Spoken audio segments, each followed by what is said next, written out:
Good evening, citizens. Welcome to another Shattersong LARP Diaries episode on Menhirs Fate. And specifically, we're going to get into the meat and grunt of it, the combat rules. I do not shy away from the fact that I enjoy mass battles more than anything when I go to LARPs. Roleplay is great, interaction in a camp and going to a campfire with drinks and the like, going to bars and casinos, walking around and watching the political machinations of a whole field at work is pretty good, but the beat of war in your heart and the drums thundering as you and your mates charge across the open field and beat the shite out of some orcs, well, that's just priceless. And that's what I'm looking forward to doing more of when it comes to Menhirs Fate. But, dear friends, before I can do that, I need to understand the combat rules. I need to understand how do I protect myself, and more importantly, how do I circumnavigate the protection of my foe. So for today's episode, we're going to be looking at the combat rules. Again, disclaimer, I am uninformed, biased, opinionated, and all of those lovely things, and as a result, I am not a reliable source of information.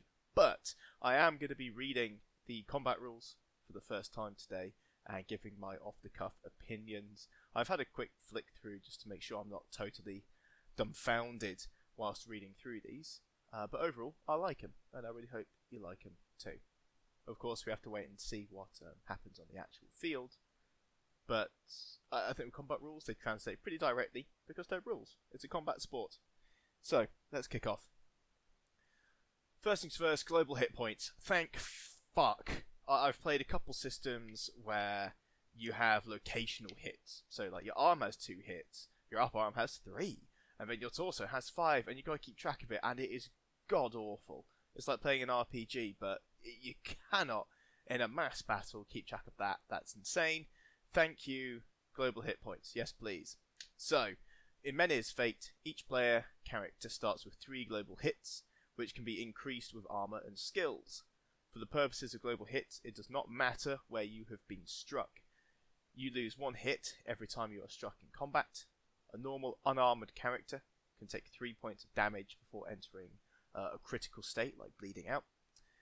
Any increase to your hits also increase them at a global level, and you cannot gain different hit points on different sections of the body. So boom, fear mitigated. Menhirs Fate, combat rules, tick number 1. Part 2, head hits. While in Menhirs Fate the head is a viable target when in combat, it should be considered a target of last resort. It is advised that characters aim for other locations during fights, and if you are struck on the head, it will do 1 point of damage as per a strike in any other location, but if there is a damage effect or a call added to it, it will not work. So getting, crushed or rendered to the head, which we'll cover a bit later, won't do anything apart from take a point of damage off you. I'm on the fence. Am I on the fence? No, I think I'm narrowly on the side of allowing head hits in LARP. I know a lot of people will not like me for that, but it does not feel like an immersive fight where someone has got a silly size shield and they're just stood behind it, clearly eyeing you up and looking at your weak spots and coordinating a battle, but you can't tap them back. I think stating it as a target of last resort, for my example I just gave you, I think that's a really good middle ground. In other settings, it's just, you can hit them in the head, and of course, it shouldn't matter if you hit someone in the head because you're pulling your blows, right? But we all know that on the chaos of a battlefield and in live play, that rarely happens. People, if you've got a helmet on especially, I find I get hit a lot harder in the head when I have a helmet on, which is deeply ironic, but I've gotten hurt a lot less wearing a helmet versus going barehead and getting tips of swords and stuff gouging into my eye every so often. And let's be real, we spend about 4 events a year, 2 battles each of a couple hours, so that is 16 hours at minimum for a combat character actually in combat. I've only ever received 1, I'd say, semi-serious injury in LARP, and these have all been in systems that allow head hits, so it's quite rare to get. I think it's something that would be impossible to mitigate fully, but saying here that it's a target of last resort, they've got the rules right. Of course, people are going to accidentally break this in the flow of battle, but we can always lean back on this as the ideal practice, and I think it's better than just banning them outright because it stops immersion breaking activity, whilst at the same time hitting that right balance of safety and fun, because fundamentally it's a combat sport. We're literally hitting each other with sticks. The idea of but you won't ever get hurt, or it is totally safe in a LARP fight, I don't agree with. I don't think that's possible, certainly within the bounds of a mass battle system. So yeah, happy with head hits being addressed. Second rule, straight away, nice and important. Rule number 3, the 1 second rule. So being hit and receiving damage in Menhirs Fate follows the 1 second rule. This means you can only lose 1 hit from each source of damage every second. So in a 1v1, if you're fighting one other person, you've got 3 hits, you've got at least 3 seconds in you of getting stabbed, cut, bludgeoned, whatever, before you go down, at the bare minimum. It does mean, however, though, that if you're on a 2-on-1 and those 2 people hit you at once, you still lose 2 points, not just the overall 1. So it's 1 damage per second per opponent. And this does not allow you to take more than 1 damage per second if you hit... Sorry, it does allow you to take more than 1 damage per second if you hit by multiple sources, such as 2, 3, 4, 5 people, so on and so forth. The ambidexterity skill, so dual wielding weapons, may allow you to attack fast enough to hit multiple times very quickly, but you will still cause only 1 damage per second. And armor is categorized in partial coverage for characters' locations. For this reason, to get partial coverage, they will need 2 locations.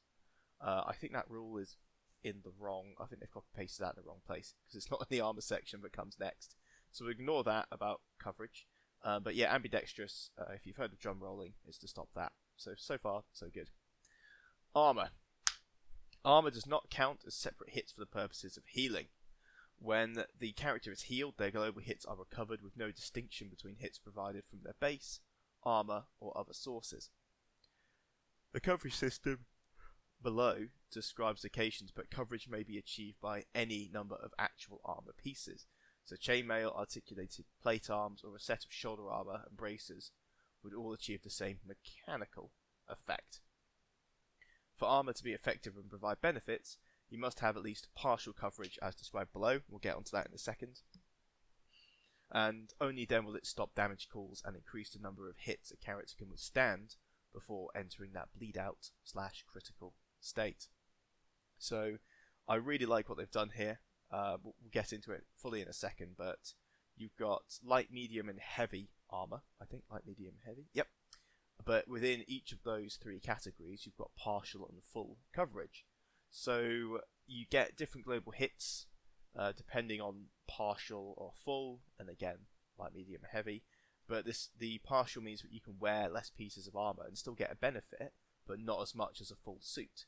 Which, again, I'm going to compare this to Empire because it's the other major fest system I play.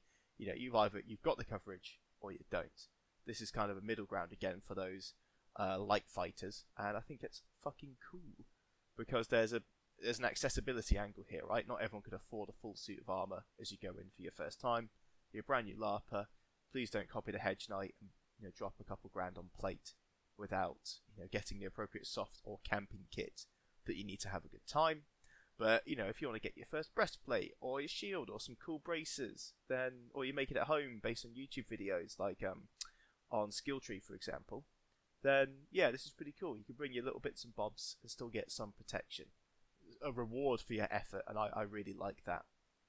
So, let's start with partial coverage. So, to gain partial coverage, and this applies, again, for light, medium, or heavy, you need to have any of the 4 locations below. So, it's the head, upper torso, which is your classic breastplate, a lower torso, which I imagine being like a hero belt, or maybe just those armored t-shirts or a chainmail t-shirt, that kind of thing. The upper arm, the lower arm, the upper leg, and the lower leg. So, and then also left or right is mentioned for those arms and legs, which means if I cover my left shoulder, that's 1 location, and I cover my right shoulder, that's 2 locations. So actually what I can do is just put on a helmet, a breastplate, and some shoulder pads, a bit like a warrior priest, for example, and then you count as having partial coverage, even though most of your arms and all of your legs and your lower torso aren't covered, you're sort of quite top heavy, but you still count as having that coverage. And note that the torso is not for partial coverage is not essential in any way. So you could just cover your left arm, so your left upper arm, your left lower arm, that's 2, your left leg, and your left lower leg, and that would count as 4 pieces. So you could have a really cool, all cloth outfit, but then like a metal right arm and a metal right leg. Let's say you're fighting with like a shield and a spear, so only the side of you that's vulnerable is armoured, and the rest of you is nice and light to fight with. And that would still count as partial coverage, and I think that's fucking goated. Let's shift into full coverage. So this is very similar, but to gain full coverage of your whole body, you must have 1 torso location covered, and any other 5 locations in the list below, for a total of 6. This will grant you the hits listed that we'll come on to later for light, medium, and heavy. So note that torso again is split into 2. So having a breastplate and a war belt, for example, or one of those big belly plates, that would still count as 2, and it ticks off the condition for having 1 of your torso locations covered. But again, you could just have a breastplate that just covers your upper torso, and that has, again, you've got 1 part of your torso covered, so it's a tick. But notice here that you need 5 other locations, so that's going to be a whole arm for 2 points, a whole leg for another 2 points, and then maybe a head, or maybe another half a leg, half an arm, or if you haven't taken it already, lower torso. So people with full coverage, it's going to be very obvious, like visually distinct, that they're going to have more coverage. If you see torso, for example, that's a good indication, like a full torso, that they've got full coverage. But I think we're going to be seeing lots of arms and legs covered. Maybe even some helmets. I'm a big fan of helmets at LARP. I think they look... it's a practical piece of safety equipment, despite my earlier comment.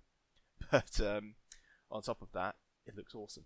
So trying to get 6 locations in total when there's only 7 on the list, it means we're going to get lots of armor, and I think that's going to look really cool. Note that you can mix armor types for aesthetic reasons, but you only gain the lowest set of coverage you have. So if I've got, let's say, 2 leather greaves and then 2 padded arms, medium and light respectively, then I would only have light armor, and because I have covered both of my arms with padded, I count as partial coverage for upper arm and lower arm times 2, but I've not covered my torso, so it's partial light coverage, which is the lowest tier of armor. Those leather greaves themselves, we'll see a little bit later whether hitting the actual greave matters with some calls, or whether it's just a global thing and sort of getting around your opponent's defences and the like actually matters or not. But we'll find out probably in the next few minutes. But yeah, nice to see that we can mix armor and look absolutely badass. So first of all, light armor, partial coverage. A character wearing light armor such as soft leather, sort of 1 mil thick, furs, mage armor, we'll come on to later, or padded material like a gambeson. As long as it's not like just basic cloth clothing, it's probably going to be partial armor. And it's nice when they put furs in there as well. So if you've got like a big furry skin, or like a hide, or maybe one of those Night's Watch cloaks, if you did an Ally Watch's begun, then that counts as armor, which is pretty cool. And if you do get partial coverage for light, that is 2 global hits overall. And with full coverage, it's 3 global hits and the same materials. Now, we'll start straying to some of the combat calls here because they are relevant. So note that while wearing light armor, you can still cast any spells, rites, or ceremonies, which is cool. And the Crush call only does 1 point of damage. Crush is going to be the call that's used to kill off enemy heavy knights in full plate armor. It's, as the name implies, you're crushing their armor, but if they're just in light armor, nothing to crush. Bad bruising for the person below, and IRL, they would just get absolutely clobbered anyway. But for this lovely LARP game that we play, it allows you to avoid that call and only take 1 point of damage instead. Medium armor. So medium armor is heavy leather, so about 3 mils thick, studded leather or leather scale. You get 3 global hits with that for partial coverage, So let's say both arms, both legs, and nothing else. And then when it comes to full coverage, you've got heavy leather, studded leather. Ring mail is included here for full coverage. So ring mail doesn't count for partial, medium, but for full medium it does, which is cool. And if you do get full coverage from medium armor, you get 4 global hits. Note that whilst wearing medium armor, you may not cast any spells, but you are still semi-immune to the crush call. You still take 1 hit, but that's it. So this is quite literally the middle ground. You can't cast in it, but again, it's not heavy and vulnerable to crush, and it gives you a bit more health. So I think, mechanics-wise, really good middle ground. Heavy armor. No prizes for guessing what goes in here. Heavy armor includes chainmail, flexible plate, so latex or polyplate, scale mail, brigadines, and the like. And if you have partial coverage, it's 4 hits. Full coverage is 5. But note, while wearing heavy armor, you may not cast any spells or ceremonies. And whilst wearing it, the rend damage effect will do 1 point of damage. And notice this is rend, not crush. So rend is kind of like an anti-light infantry call. It's very good at going through light and medium armor and fucking up the person underneath. Heavy armor stops that. However, you are more susceptible to crush. And I imagine that crush will be a little bit harder to get hold of, or maybe be restricted to 2-handed weapons. So if you see someone walking around with a big can opener hammer, they're probably rocking crush. But if you're average, spearman or archer in the line, for example, then I imagine that rend is going to be a little bit more popular. Alright then. So in addition to rend only doing 1 point of damage, if you're wearing 50% light armor, you'll have 3 global hits and 2 additional global hit points based on your armor, which gives you a 5 hit total. And if you jump up to full coverage heavy armor, you're going to have 8 global hits. Cool. Stacking armor layers, so even if you have full coverage, the layers do not increase global hits. It's only the highest layer that will grant that actual hit point bonus.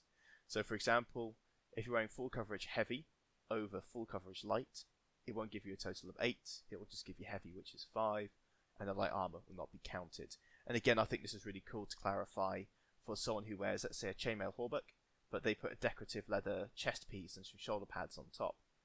That doesn't give them additional hits, but they still look cool, and it's very clear here that they're going to get 5 additional hits for that, and also look absolutely awesome in the process. Alright, okay, 10 out of 10. I love this armor system. I really like I like the simplicity of global hits. Partial and full coverage I think is really cool as a mechanic, and having heavy armor, giving heavy armor a weakness is really cool as well. We'll see how common crush is, but if it's limited to sort of 2-handed weapons, I think that's a really nice rock paper scissors of light infantry, medium infantry, and heavy infantry. Okay, weapons. In Menhirs Fate, all LARP safe weapons are categorized as either a weapon, a relic, or a foci. The descriptions below indicate what sort of physical representation, or physrep for short, you would need for each type, and the safety requirements for them. As there is some amount of crossover in these physreps, a staff may be a melee weapon, for example, and equally a foci. A wand might be a foci, but it could also be a relic. You must decide what it is to begin with. And if you've decided your physrep is one of a type, it may not be used interchangeably as another. So let's say Jess Bobbins has a wand and the ability to cast cantrip spells, but also some cleric abilities. They decided to bring their wand along and use it as their foci. Later, when they want to do a cleric ceremony, Jess must find a different physrep to use as their relic. But that's okay, they have a rather cool looking amulet that they can use instead. So yeah, pretty cool. It's, again, in an accessibility point of view, you've got a cool prop, feel free to use it, but just be consistent with how you use it. Nobody likes cheaters. Weapons themselves. In Menhirs Fate, we would encourage players to use weapons that fit with the themes of the game and the themes of the nation they are playing within. Now, this is new, so in Empire you can have any weapon that is a military weapon. So, swords, axes, clubs, great. But like a pitchfork, because that's a farming tool, even though it can be an impromptu weapon, they say no to pitchforks, no to, a rock, or anything else. It must be a military weapon. to make it look good in the field. But you're never limited by nation. You've got suggestions on how a nation fights, but spears are ubiquitous, and you'll see them everywhere. What they're suggesting here, which I really like, to add an additional layer of culture and look to each nation, is you're going to have suggested types of weapons as well, which we've seen in the look and feel guides that came out earlier last year in 2024. So yeah, again, really like this, not just costume, but also your equipment leading into your nation. We suggest for all weapons look just like weapons. The Fizz Rep should also be LARP safe as per the guidelines. We'll cover that later.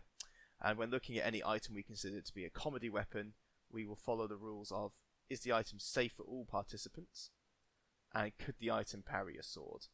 I think as we've seen, the slip of enforcement of rules and guidelines and PDs, so you look at the costume standards, for example, you've got some pretty silly weapons on the field. Not many, we're talking less than 10, but they're very noticeable when you see them. It's nice here that they say, hey, if you've got one of these weapons that don't fit the system, we might not let you have it, which is going to reinforce the integrity and the look of the game, which I think is a positive thing.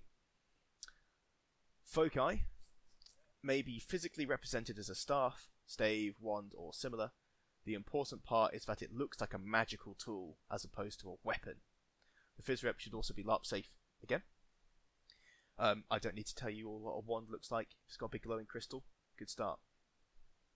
Finally, a relic. So a relic in Menhirs Fate is an item of iconography that clerics and paladins will use to channel their faith and perform ceremonies with.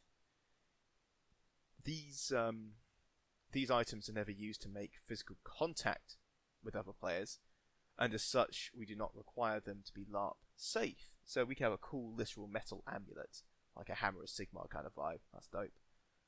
These may be physically represented by amulets, symbols of their gods, small effigies of importance to the player, and also related to their gods. I think that's really cool, because with 3D printing being so popular, we can have some custom-made religious Fizz Reps, jam a hole in them, put them on a necklace, and it could actually count for a paladin. They could have a group symbol intertwined with a god's logo. Logo's not the right word, but the warrior, for example, let's say that it's represented by a sword, then you could have your group's emblem sort of around the edge of the sword, or in the pommel as a gem, for example, and have that and hold it up and go, "You shall not pass," to some horrible demon thing following us on the field. I really like that. I think that's really cool. Death and dying, next up, and this is, I think, as from what other people have said to me about these rules, they expect a lot of characters to die.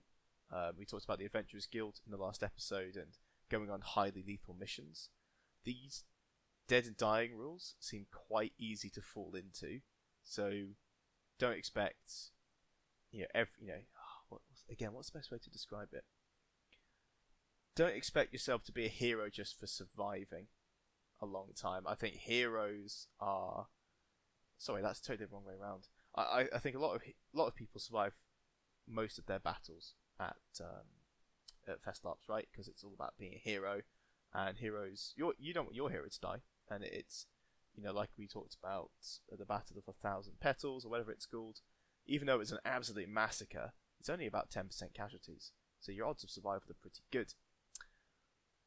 So it's a bit harder to be a hero. But when it comes to Menhirs, what it looks like is if someone's actually survived 5 battles, I think that's going to be a profound and very strong way of communicating that, hey, I'm a really good fighter, I'm a genuine hero. And that's going to be really nice to see.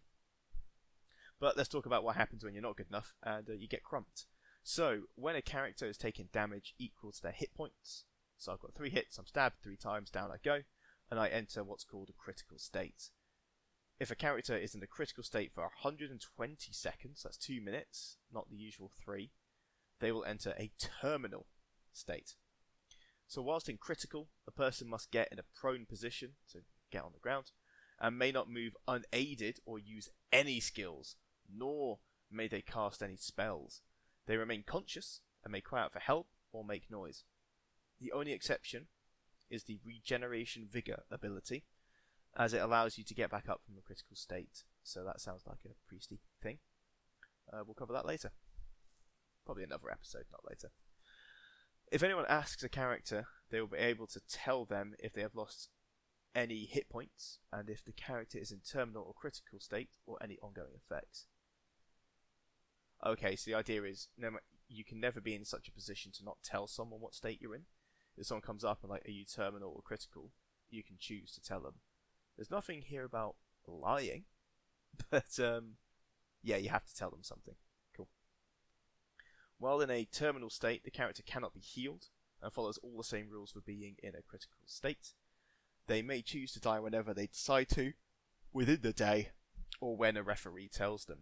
This is a little bit more strict for an Empire, which is by the end of the event, but for this, you've got to be dead by the end of the day. Upon a character's death, they cannot be resurrected, although their spirit may be returned to interact with. They are dead, and that character cannot return unless explicitly stated. No surprises there. If your character does die for any reason, please become out of character and go to player service desk. Probably to roll up a new hero. Cool, alright, nothing wrong there. Execute. Any character may spend 5 seconds roleplaying a huge swing or a specific attack in a safe and controlled manner on a character that is in a critical or terminal state. Ooh. Okay. I'm not sure, I might be getting my rules wrong, but this is a little bit different to just executing something in a terminal.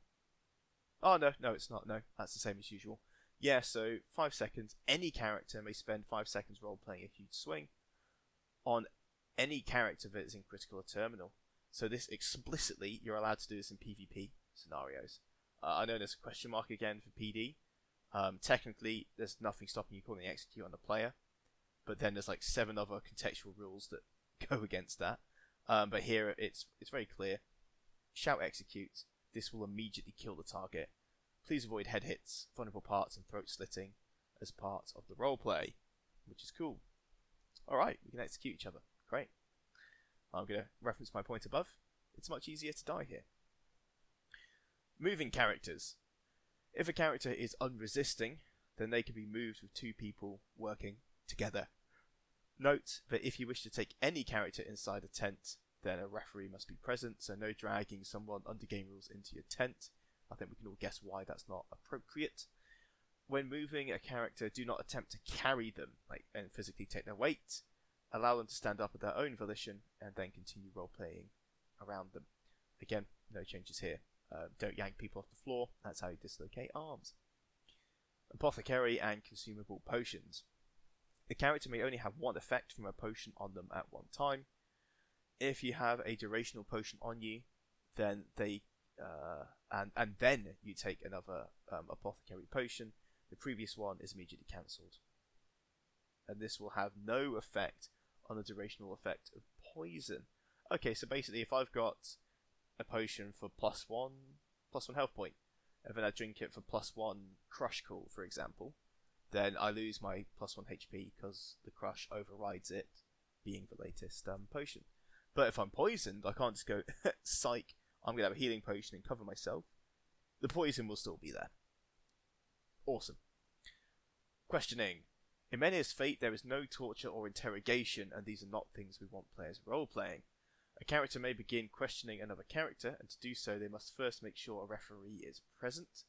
They must spend roughly 2 minutes talking to a person on a specific topic, at the end of which the character may ask one question, which the target must answer truthfully, correctly, and to their best ability, and a person cannot be questioned more than 3 times. The intention is that it should be clear to the target they are being questioned. Please ensure a referee is present for all parts to ensure that everyone is comfortable and happy with the situation. Cool, I mean, I remember when this first got leaked isn't the right word, got released, and we were talking a bit about, I saw people saying, oh great, torches in the game, that's not fucking cool. The way I'm reading this, it doesn't explicitly say you can opt out, but I'm pretty sure with it, please ensure a referee is present. So that's a prerequisite, and the referee will ensure that everyone is comfortable and happy. And of course, if you're not happy to be interrogated, that condition fails, and the referee will end the roleplay. So I am almost certain this is opt out. How could it not be? I don't think there's any risk here of someone being forced by a referee to undergo torture or interrogation roleplay against their will. No way. And also, I say torture there. It explicitly says it's questioning. I can imagine a lot of people will really want to do the whole good cop, bad cop thing and like slam their fist on the desk and go, "Where are they? Where's the prisoner? Tell us the truth and we'll be merciful," kind of thing. And I think with the right person, sure, this allows you to do that. But there's not going to be any hooking anyone up to a mana crystal and electrocuting their nipples, a la Russian style. That's clearly not going to be in the game. And I really like at the end, it's got to be 2 minutes. It's got to be a good bit of roleplay. It's not just, give me what I want right now, please. Here's a token, blah, blah, blah, give it to me. We've actually got to enjoy a scene. And then at the end of that, you only get one question. So, and then again, limiting that 3 questions, fantastic. I've been an NPC before where I got captured by the players, and they interrogated me by tying me to a picnic bench. You see, they tied me to a picnic bench, and then they pretended to beat me, which they actually did with LARP safe baseball bats, pretended to cut off my ears and the like, and then questioned me, because there was a mechanic for like, on 0 health, you could basically tell someone the truth and get a health point back. But there was no limit to that cycle, so they spent 45 minutes beating the shite out of me in a mix of an IC and OC way for 45 minutes. And, solid 1-star LARP experience. Would not recommend, would not go back. But here they've addressed that. And overall, I can see why some people just don't want this theme in their game. They hate the idea of being tortured and interrogated. Totally makes sense. They can opt out. But for people like myself who would like to opt into this kind of roleplay, it's here and it's got some clear guidelines. So I'm a happy monkey. Next up is in-character theft. Oh boy. So, a character may steal game items during time in. Thumbs up. Love it. Wasn't a...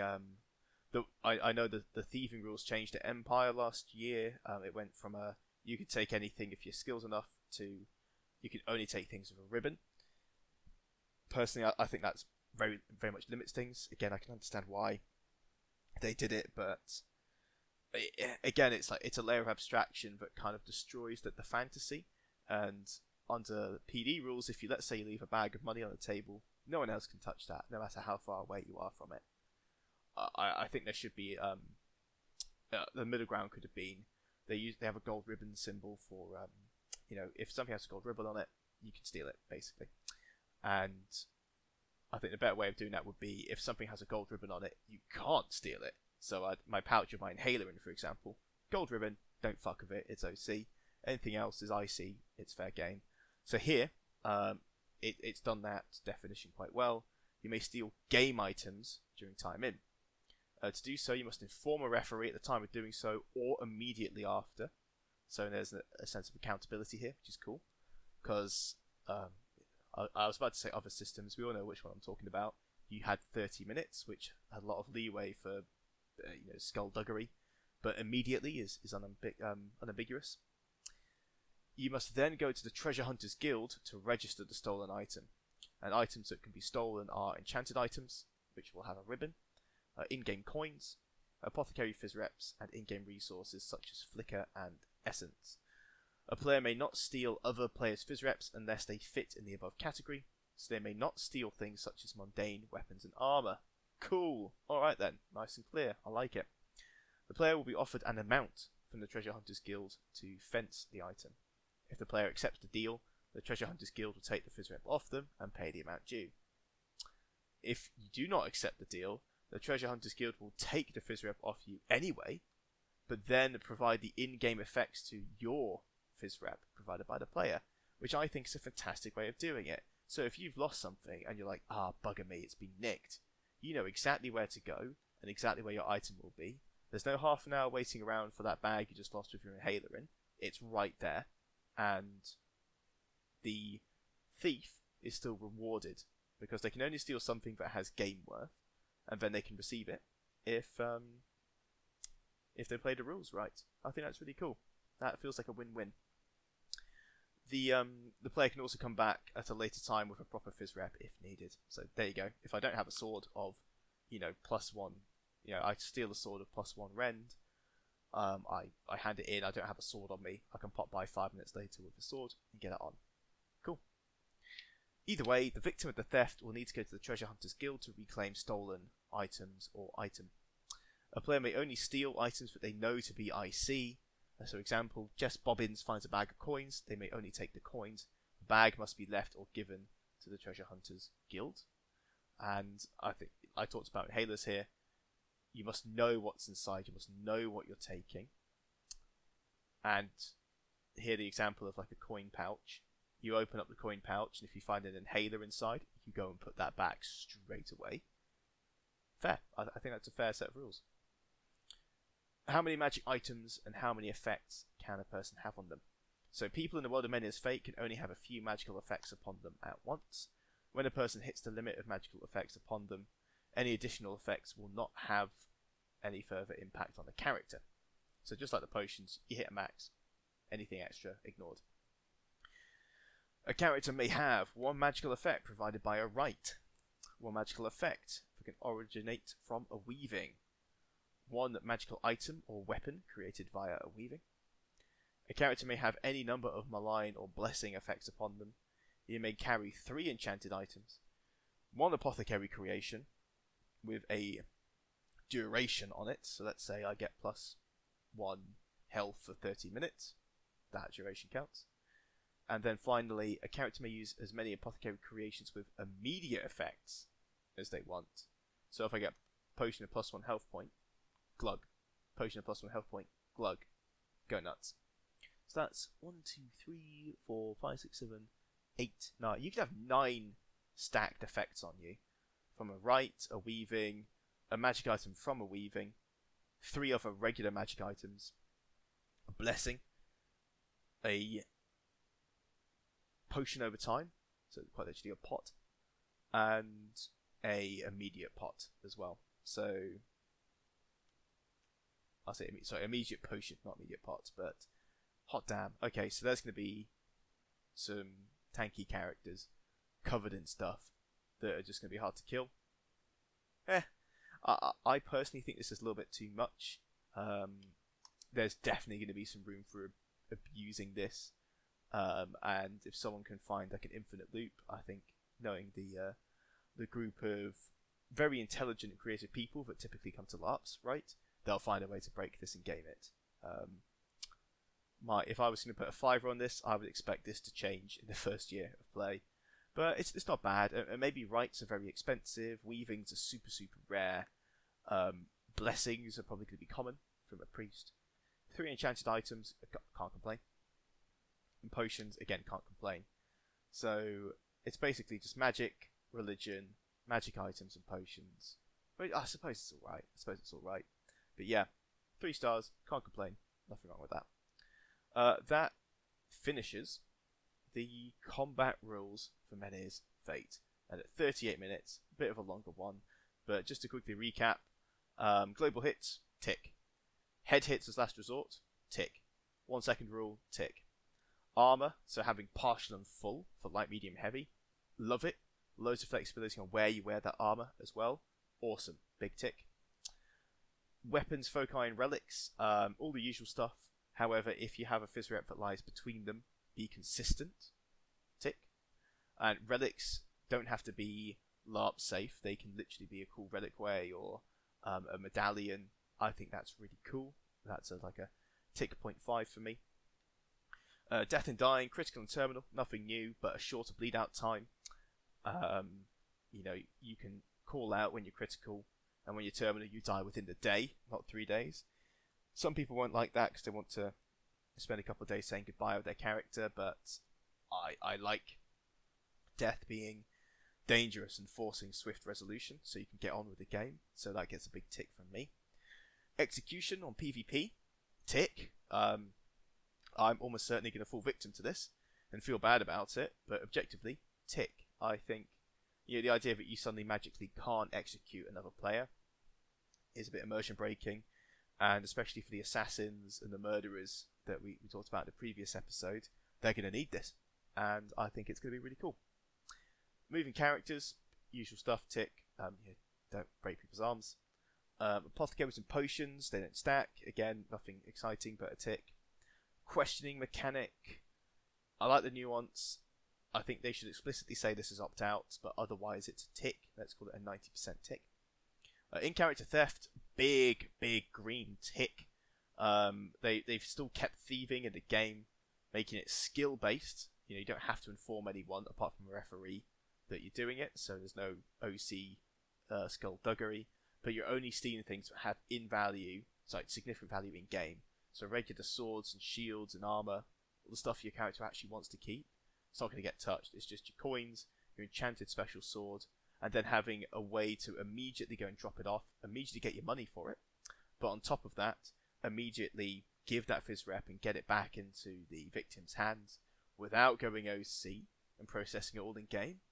Fuck yeah. Big tick. Magic items, I'm technically going to put a cross on this. It's a tentative one. It's in faint red pen because I think that's too many stacking effects, personally. And someone will find a way to abuse it. If it changes, great. Or if, even 2 or 3 of these things are actually really hard to get hold of, then fine, whatever. But overall, I think this is a really solid set of rules for combat. We'll do another episode talking about the actual calls themselves. We talked about Rend and Crush, but there's way more than that. There's Apothecary Potions as well, so stay tuned for that. And I think once we get to the actual character creation, I'd love to do some sketching for some builds, like, what's an anti-paladin kind of build, or a Night Crusher, or a shield wall breaker, that kind of thing. But all in good time, and not in this episode. So thank you very much for listening. I hope you enjoy the rest of your day, evening, or early morning snack. And until then, have fun.